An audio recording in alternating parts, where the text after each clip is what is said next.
ഐക്യരാഷ്ട്രസഭയുടെ ജനറൽ കൗൺസിലിൽ ഇസ്രായേൽ പ്രധാനമന്ത്രി ബെഞ്ചമിൻ നെതന്യാഹു, ഇസ്രായേലുകാരുടെ പ്രിയപ്പെട്ട ബീബി, അങ്ങനെയാണ് അദ്ദേഹത്തെ അവിടെ വിളിക്കുന്നത്. ബീബി പ്രസംഗിക്കാൻ ഇനി ഏതാനും മണിക്കൂറുകൾ മാത്രമേ ഉള്ളൂ. പക്ഷേ ഇപ്പോൾ പെട്ടെന്ന് ഇസ്രായേലിൽ ഒരു വലിയ ഭീഷണി നെതന്യാഹുവിന് വന്നിട്ടുണ്ട്.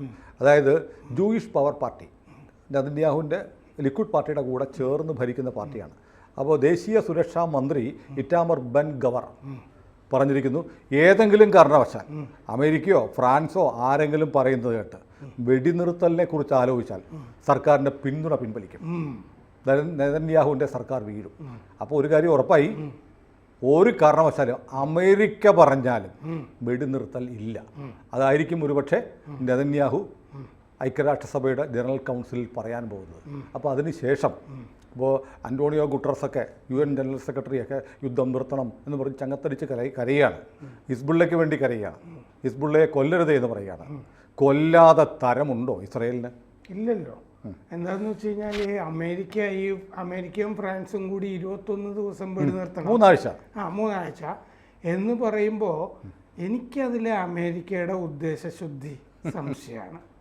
നയതന്ത്രം എപ്പോഴും അത് നമ്മൾ രാഷ്ട്രീയം ഇൻ്റർപ്രറ്റ് ചെയ്യുന്ന പോലെയാണ് നയതന്ത്രം ഇൻ്റർപ്രറ്റ് ചെയ്യേണ്ടത്. അത് ആ വാചകങ്ങളല്ല എടുക്കേണ്ടത്. എന്താണ് അതുകൊണ്ട് ഉദ്ദേശിക്കുന്നത് എന്നുള്ളത് നമ്മൾ നോക്കണം. ഞങ്ങൾ അങ്ങനെ അശ്രാന്ത പരിശ്രമം നടത്തുന്നുണ്ട് എന്ന് വരുത്തി തീർക്കുക. ലോകത്തിൻ്റെ മുമ്പിൽ ഞങ്ങൾ സമാധാനത്തിൻ്റെ വെള്ളരിപ്രാവുകളാണ് എന്നൊക്കെ വരുത്തുക എന്നുള്ളതാണ്. പ്രത്യേകിച്ച് UN ജനറൽ അസംബ്ലി കൂടാൻ പോവുകയാണ്. ഒന്ന് ആലോചിച്ച് നോക്കൂ. അദ്ദേഹം ഇന്നലെ പ്രസംഗിക്കേണ്ടതായിരുന്നു, അത് മാറ്റിവെച്ചിട്ട് ആണ് പുള്ളി ആക്രമണം നടത്തിയത്. അമേരിക്കയിൽ അത് മുഴുവൻ നോക്കിക്കൊണ്ടിരുന്നു. അടിയിടാന്ന് പറഞ്ഞു. അത് നന്നായി. അല്ല, മാത്രമല്ല ജനറൽ കൗൺസിൽ പ്രസംഗിക്കുന്നതിന് മുമ്പ് ഇപ്പോൾ ഇറ്റാമർ ബെൻ ഗവറിൻ്റെ സ്റ്റേറ്റ്മെൻറ്റും വന്നതിന് ശേഷമാണ് വളരെ കൃത്യമായി പറഞ്ഞു വെടിനിർത്തലില്ല, പൂർണ്ണമായും പൂർണ്ണ ശക്തിയോടെ ഹിസ്ബുള്ളയെ നേരിടും. എന്നിട്ട് പറഞ്ഞു, എൻ്റെ ജനങ്ങൾക്ക് ഇസ്രായേലിൻ്റെ വടക്കൻ ഭാഗത്ത് താമസിക്കണം, 70,000-ഓളം തിരിച്ചു വരണം, എനിക്കവിടെ എൻ്റെ ജനങ്ങളെ താമസിപ്പിക്കണം. അതൊരു രാഷ്ട്രീയ സന്ദേശം കൂടിയാണ്. ആന്റണി ബ്ലിങ്കൻ അത് പറയുക, അമേരിക്ക പറഞ്ഞു, ആന്റണി ബ്ലിങ്കൻ പറഞ്ഞു ഇസ്രായേലിന് അത് പറയാനുള്ള അവകാശമുണ്ടെന്ന് പറഞ്ഞു. അവർക്ക് അവകാശമുണ്ട്, കാരണം തിരിച്ചു വരികയും വേണം. അപ്പം ജനങ്ങളുടെ കൂടെയാണ് അദ്ദേഹം എന്നുള്ളത് വളരെ വ്യക്തം. പിന്നെ സഖ്യകക്ഷികൾ കൂടെയാണ്. അത് ജൂയിഷ് പവർ പാർട്ടി പിന്തുണ പിൻവലിച്ചാൽ നെതന്യാഹുവിൻ്റെ സർക്കാർ വീഴും. അതെ. അപ്പോൾ അതുകൊണ്ട് സഖ്യകക്ഷികളുടെയും ഉള്ളിലിരിപ്പ് ഹമാസിനെ ഏതായാലും ഇപ്പോൾ നശിപ്പിച്ച് കഴിഞ്ഞു, ഏതാണ്ട് തീർന്നു. അതുകൊണ്ടാണ് ലെബനനിൽ ഇപ്പോൾ ശ്രദ്ധ കേന്ദ്രീകരിക്കുന്നത്. മാത്രമല്ല, കഴിഞ്ഞ ദിവസം കരയുദ്ധത്തിലേക്ക് പോവുകയാണെന്ന് പറഞ്ഞു. അതിൻ്റെ അർത്ഥം എന്ന് വെച്ചാൽ ടാങ്കുകൾ അതിർത്തി കടക്കാൻ പോവുകയാണെന്ന് പറഞ്ഞല്ലോ. ആ ടാങ്കുകൾക്കാണ് പിന്നെ എയർ സപ്പോർട്ട് ഉണ്ടാവുക. അതിൻ്റെ കൂടെ ആയിരിക്കും ടാങ്കുകൾക്ക് വിമാനാക്രമണം, വ്യോമാക്രമണം വഴി ഏതാണ്ട് ടാങ്കുകൾക്ക് കയറാനുള്ള പാത ഒരുങ്ങി കഴിഞ്ഞു. പിന്നെ എന്താ ചെയ്യേണ്ടതെന്ന് വെച്ചാൽ ടാങ്കുകൾക്ക് എയർ സപ്പോർട്ട് വേണം. ആ ടാങ്കുകൾ പോകുമ്പോൾ ടാങ്കുകൾ നശിക്കാൻ പാടില്ല. അപ്പോൾ വിമാനം കൂടെ ഉണ്ടാവും ഇതിൻ്റെ കൂടെ തന്നെ. ഇപ്പോൾ കഴിഞ്ഞ ദിവസം തെക്കൻ ബെയ്റൂത്തിൽ ഹിസ്ബുല്ലയുടെ ഡ്രോൺ യൂണിറ്റ് മേധാവിയെ കാലപുരിയിലേക്ക് അയച്ചു. മുഹമ്മദ് സ്രൂർ. അത് പിന്നെ എയർഫോഴ്സിൻ്റെ ഇൻ്റലിജൻസ് ആ വിവരം പുറത്തുവിട്ടിട്ടുണ്ട്. ഇയാളാണ് ഡ്രോണുകൾ വലിയ തോതിൽ വാങ്ങിക്കുകയും തദ്ദേശീയമായി വികസിപ്പിക്കുകയൊക്കെ ചെയ്യുന്നത്. ഡ്രോൺ ആക്രമണത്തിൻ്റെ തലവനായിരുന്നു മുഹമ്മദ് ഹുസൈൻ സൂർ. അപ്പോൾ ഇങ്ങനെ ഈ ഫൈറ്റർ ജെറ്റ്സ് ആണ് ഇയാളെ ഉന്മൂലനം ചെയ്തത് എന്ന് ഇസ്രായേൽ പറഞ്ഞിട്ടുണ്ട്. എയർ യൂണിറ്റിൻ്റെയും ചീഫാണ് ഹിസ്ബുല്ലയുടെ. അപ്പോൾ ഒരു പ്രധാനപ്പെട്ട ആളാണ് പോയിരിക്കുന്നത്. ഇപ്പം നസറുള്ള മാത്രമേ ഉള്ളൂ, മിക്കവാറും എല്ലാ ഉള്ളമാരും തീർന്നു. അദ്ദേഹം പർദ്ദയിട്ടായിരിക്കും ചിലപ്പോൾ. പക്ഷെ നസറുള്ളയുടെ പേജർ പൊട്ടിയോ ഇല്ലെന്ന് അറിയത്തില്ല. ഇയാൾ കണക്കാണെന്ന് പഠിച്ചിട്ടുള്ളത്. യമനിലേക്ക് ഇയാൾ പോയിട്ടുണ്ട്, ഹിസ്ബുല്ല അയച്ചിട്ട്. യമനിൽ പോയിട്ട് അവിടെ ഒരു ഉന്നത ഉപദേഷ്ടാവ് എന്നുള്ളതിലേക്ക് ഹൂത്തികളെ പരിശീലിപ്പിച്ചത് ഇയാളാണ്. മിസൈൽ വിടാനും തുടങ്ങിയുള്ള കാര്യങ്ങളൊക്കെ. ഇറാൻ്റെ പിന്തുണയും ഹൂത്തികൾക്കുണ്ടല്ലോ. അപ്പോൾ ഇയാൾ ഇപ്പോൾ ഇതിനിടയ്ക്ക് ഗാർഡിയൻ റിപ്പോർട്ട് ചെയ്യുന്നുണ്ട്, സിറിയയിൽ വീണ്ടും ഇസ്രായേലിൻ്റെ ഫൈറ്റർ ജെറ്റ്സ് വന്നു, 5 ഭടന്മാർ കൊല്ലപ്പെട്ടു സിറിയയിൽ. അപ്പോൾ ഇയാൾ ഹൂത്തികളിപ്പം മിസൈൽ കഴിഞ്ഞ ദിവസം അയച്ചു. അതുകൊണ്ടാണ് ഇപ്പോൾ ഇന്നലെ കയറി അടിച്ചത്. കാരണം ഇയാളുടെ മരണം അറിഞ്ഞിട്ടായിരിക്കും. ഹൂത്തികളെ ഗുരുവാണ്, ഗുരു അതായത് കൊണ്ടാണ്. അപ്പോൾ ഹൂത്തികളും മിസൈലുകൾ ഡ്രോണുകളും ഒക്കെ അയച്ചു. ഇന്ന് രാവിലെയും അയച്ചു സർഫസ് ടു സർഫസ് മിസൈൽ, കരയിൽ നിന്ന് കരയിലേക്കുള്ള മിസൈൽ. അത് ആരോ ഇൻ്റർസെപ്റ്റേഴ്സ് ഇടിച്ച് നിരപ്പാക്കുകയും ചെയ്തു പോകുന്ന വഴിക്ക് തന്നെ ഇസ്രയേലിൻ്റെ. ജൂലൈയിലും ഹൂത്തികൾ ആക്രമിച്ചിരുന്നു. അപ്പോൾ കുറച്ച് താമസിച്ചിട്ടാണ് വീണ്ടും ആക്രമണം വന്നത്. അല്ല, ഇടയ്ക്ക് സാർ ഒരു കാര്യമുണ്ട്, ഈ നമ്മുടെ മാധ്യമങ്ങളൊന്നും പറയാത്ത പ്രധാനപ്പെട്ട കാര്യമുണ്ട്. ഇപ്പോൾ നടക്കുന്ന ഓപ്പറേഷന് ഇസ്രയേൽ ഒരു പേരിട്ടിട്ടുണ്ട്, ഓപ്പറേഷൻ നോർത്തേൺ ആരോസ്. ആരോസ്, അതെ, അതാണ് അതിൻ്റെ പേര്. ഇസ്രയേൽ ഹൊദൈദ തുറമുഖം ആക്രമിച്ചിരുന്നു അന്ന്. അതായത് ഹൂത്തികൾ എന്ത് ചെയ്താലും ഇസ്രയേൽ തിരിച്ചു ഉടനെ കൊടുത്തിരിക്കുമല്ലോ. അത് കഴിഞ്ഞ് തുറമുഖം ആക്രമിച്ചു. ഈ മാസം ആദ്യം മധ്യ ഇസ്രയേലിൽ ഒരു മിസൈൽ ആക്രമണം നടത്തിയിരുന്നു. അപ്പോൾ കരയുദ്ധത്തിലേക്ക് കടക്കുകയാണ്. ചിലപ്പോൾ ഞങ്ങൾ ഇതാണ് ചെയ്തുകൊണ്ടിരിക്കുന്നതെന്നൊക്കെ ആയിരിക്കും നെതന്യാഹു. ഈ ഒരു സംശയം, ഈ ലെബനോൺ ഒരു കാലത്ത് ഈ ക്രിസ്ത്യൻ രാജ്യമായിരുന്നു. ഇപ്പോഴും ഏതാണ്ട് 30-40%, 30, 35, 40 എന്നൊക്കെ ചിലർ പറയുന്നത് ക്രിസ്ത്യാനികൾ അവിടെയുണ്ട്. അവരൊരു രണ്ടാം കിട പൗരന്മാരായിട്ട് മുസ്ലിം ഭൂരിപക്ഷത്തിന് കീഴ്പ്പെട്ട് ജീവിക്കുക. ക്രിസ്ത്യാനികളുടെ രാജ്യമായിരുന്നു. അപ്പോൾ ഈ ഒരു പക്ഷേ ഈ തെക്കൻ ലെബനോണിൽ നിന്നാണ് ഹൂത്തികൾ ഓപ്പറേറ്റ് ചെയ്ത്, അല്ല ഹിസ്ബുള്ള ഓപ്പറേറ്റ് ചെയ്ത് ഇസ്രായേലിൻ്റെ വടക്കൻ ഭാഗത്തേക്ക് നിരന്തരം മിസൈൽ അയച്ച് ഇസ്രായേലുകൾക്ക് അവിടെ താമസിക്കാൻ പറ്റുന്നില്ല.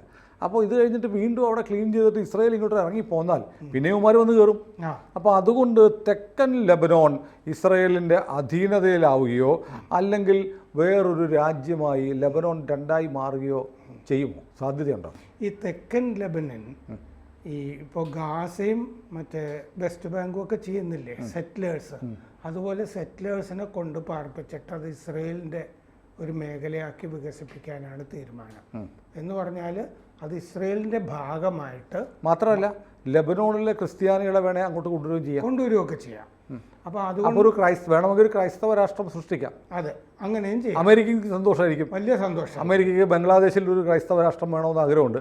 അവിടേക്കൂടെ ഇരിക്കട്ടെ, ഒരു ക്രിസ്ത്യൻ രാഷ്ട്രം ഈ ഇസ്രായേലിനോട് ചേർന്നിരിക്കുന്ന അമേരിക്കയ്ക്ക് വലിയ സന്തോഷമായിരിക്കും. അപ്പോൾ ഈ കരയുദ്ധം നടന്നു കഴിഞ്ഞാൽ ആ ഡിവിഷൻ സംഭവിക്കുന്നുള്ള കാര്യത്തിൽ സംശയമില്ല. കാരണം ഹിസ്ബുള്ള നാമാവശേഷമാകുന്ന യുദ്ധമാണ് വരാൻ പോകുന്നത്.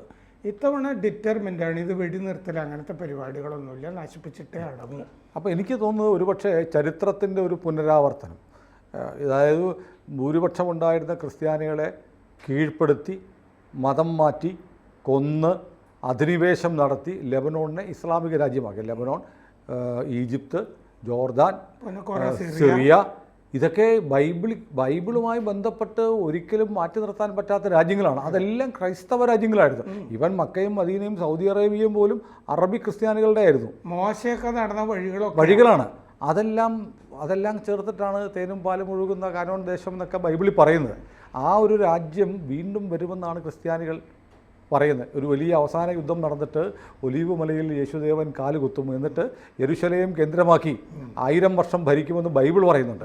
ഒരുപക്ഷെ ഈ യുദ്ധത്തിലൂടെ ആ വിശുദ്ധ രാജ്യത്തിൻ്റെ ഒരു പുനഃസ്ഥാപനത്തിൻ്റെ തുടക്കമാവുമോ? അതെന്താണെന്ന് വെച്ചാൽ ഇപ്പോൾ ഈ ജെറൂസലേമിൽ തന്നെ കുറേ ഭാഗത്ത് ഈ അറബികൾ ആ ദേവാലയം എന്ന് പറഞ്ഞിട്ട് അതിൻ്റെ സെല്ലാറിൽ അടിയിൽ ഭൂഗർഭത്തിൽ പാർലമെൻറ്റ് പണിയാനൊക്കെയുള്ള ശ്രമങ്ങളൊക്കെ നടത്തുന്നുണ്ട് പലസ്തീൻ. ആ ഭാഗത്ത് നിരന്തര ഓപ്പറേഷൻ ഇസ്രായേൽ നടത്തുന്നുണ്ട്, ഇവർക്കെതിരെ നടത്തിക്കൊണ്ടിരിക്കുന്നുണ്ട്. അപ്പോൾ അത് ആ സ്ഥലമായതുകൊണ്ടാണ് അവിടെ വലിയ പണി, ദേവാലയത്തിൻ്റെ സ്ഥലമാണല്ലോ, ഒരു പവിത്രമായ സ്ഥലം, അത് ക്ലീനപ്പ് ചെയ്യുന്നുണ്ട് ഇതിൻ്റെ കൂടെ. അല്ല, ഈ ലോകത്തെമ്പാടുമുള്ള ക്രിസ്ത്യാനികളുടെയും യഹൂദരുടെയും മനസ്സിൽ ഒരു മുറിവാണല്ലേ? അതായത് യേശുദേവൻ ജനിച്ച ജെറുസലേം അവരുടെ കയ്യിലില്ല എന്ന് പറയും അല്ലേ? മാത്രമല്ല പല സമയത്തും ഈ രണ്ടാമത്തെ ഡിസ്ട്രക്ഷൻ എന്നൊക്കെ പറയും, ഈ ദേവാലയം നശിപ്പിക്കുകയാണ് ഇവർ വന്നിട്ട്. അതെ, ഇവരുടേതായ നമ്മളിവിടെ ക്ഷേത്രങ്ങൾ തകർത്തു എന്നൊക്കെ പറയുന്നില്ലേ, ടിപ്പു വന്നിട്ട് എന്നൊക്കെ പറയുന്ന പോലെ ഇത് വളരെ അവരുടെ പ്രധാനപ്പെട്ട ദേവാലയമാണ്. അത് പലതവണ നശിപ്പിച്ചിട്ട് അങ്ങനെയാണ് ഈ സ്പെയിനിൽ നിന്നുമൊക്കെ പലായനമൊക്കെ അവിടെ നിന്നും പലായനമൊക്കെ നടക്കുന്നത് ജൂതന്മാരുടെ. കേരളത്തിലേക്കൊക്കെ വരുന്നത് രണ്ടാമത്തെ ദേവാലയത്തിൻ്റെ ഡിസ്ട്രക്ഷൻ ഒക്കെ ശേഷമാണ്. ഇതൊക്കെ മറക്കാൻ പറ്റുമോ? അതൊക്കെ തിരിച്ചുകൊണ്ടിരണ്ടേ? യേശുദേവൻ ജനിച്ച ആ സ്ഥലങ്ങളെല്ലാം ക്രിസ്ത്യാനിക്കും ജൂതനും നഷ്ടപ്പെട്ടു പോയി. അതിപ്പോൾ പലസ്തീൻ്റെ ആ ഭാഗത്താണ് ഈ ചർച്ച് ഓഫ് നേറ്റിവിറ്റി ഞാൻ പോയിട്ടുണ്ട്. യേശു ജനിച്ചതായിട്ട് പിന്നെ കോൺസ്റ്റാന്റൈൻ രാജാവ്, അത് മുസ്ലിം അധീനതയിലാണ്. ആ ഭാഗത്താണത്. അത് മുസ്ലിമിൻ്റെ ഇല്ല. അതെ. അപ്പോൾ ആ ഭാഗത്ത് ആ ദേവാലയത്തിൽ ഞാൻ പോയി. ചർച്ച് ഓഫ് നേറ്റിവിറ്റി അത് കോൺസ്റ്റന്റൈൻ ചക്രവർത്തി സ്വീകരിച്ചല്ലോ. ഇക്കാലത്ത് യേശുദേവൻ ജനിച്ചിരുന്നെങ്കിൽ ഇസ്ലാമിക രാജ്യത്തിൻ്റെ തടവറയിലായി പോയത്. അദ്ദേഹം അന്നൊരു തടവറയിലായിരുന്നു. 3 ഭാഷകളിൽ ഇയാൾ ഒറ്റുകാരനാണെന്നൊക്കെ എഴുതി വെച്ചല്ലോ അതിൻ്റെ അകത്ത്. ഏതായാലും ചരിത്രത്തിൻ്റെ ഒരു പുനരാവർത്തനം ഈ യുദ്ധത്തിലൂടെ നടക്കുന്നുണ്ട്. ചരിത്രത്തിൻ്റെ വീണ്ടെടുപ്പും കൂടിയുണ്ട്. വീണ്ടെടുപ്പാണ്. അപ്പോൾ സോളമൻ്റെ ക്ഷേത്രം വീണ്ടും ഉയരും. നെതന്യാഹുവിനാണെങ്കിലും മറക്കാൻ പറ്റില്ല. യോനാഥൻ്റെ ഓർമ്മകളുള്ള. അല്ല, നെതന്യാഹു, ഞാൻ പറയുന്നത് നെതന്യാഹു അമരത്വത്തിലേക്ക് പോവുകയാണ്. നീ എത്ര കാലം കഴിഞ്ഞാലും ഈ മഹത്തായ യുദ്ധം ഓർമ്മിക്കപ്പെടും. അതിൻ്റെ നായകനായ ബെഞ്ചമിൻ നെതന്യാഹു ഇനി യുഗങ്ങളോളം ഓർത്തിരിക്കും. കാരണം ഇപ്പോൾ ഡേവിഡ് ബെൻഗൂറിയനാണ് ഏറ്റവും വലിയ ഹീറോ, ഒരു രാഷ്ട്രപിതാവ് പോലെ. ഏതാണ്ട് ആ സ്റ്റേച്ചറിലേക്ക് വരികയാണ്. ലോകത്തിലെ ക്രൈസ്തവരുടെയും യഹൂദന്മാരുടെയും എക്കാലത്തെയും വലിയ ഹീറോയായി ബെഞ്ചമിൻ നെതന്യാഹു എന്നുള്ള പ്രധാനമന്ത്രി മാറുന്ന ഒരു കാഴ്ച കൂടി ഇതിൻ്റെ കൂടെയുണ്ട്. അതെ, ആദരവോടുകൂടി അദ്ദേഹത്തിൻ്റെ ചിത്രവും ഭാവിയിൽ പലയിടത്തും പൂജിക്കപ്പെടും. ഏതായാലും ഇസ്രായേൽ ഡിഫൻസ് ഫോഴ്സിന് സല്യൂട്ട്. കൂടുതൽ വാർത്തകളും വിശേഷങ്ങളും നിങ്ങളിലേക്ക് എത്താൻ ABC മലയാളം സബ്സ്ക്രൈബ് ചെയ്യുക, ബെൽബട്ടനും അമർത്തുക.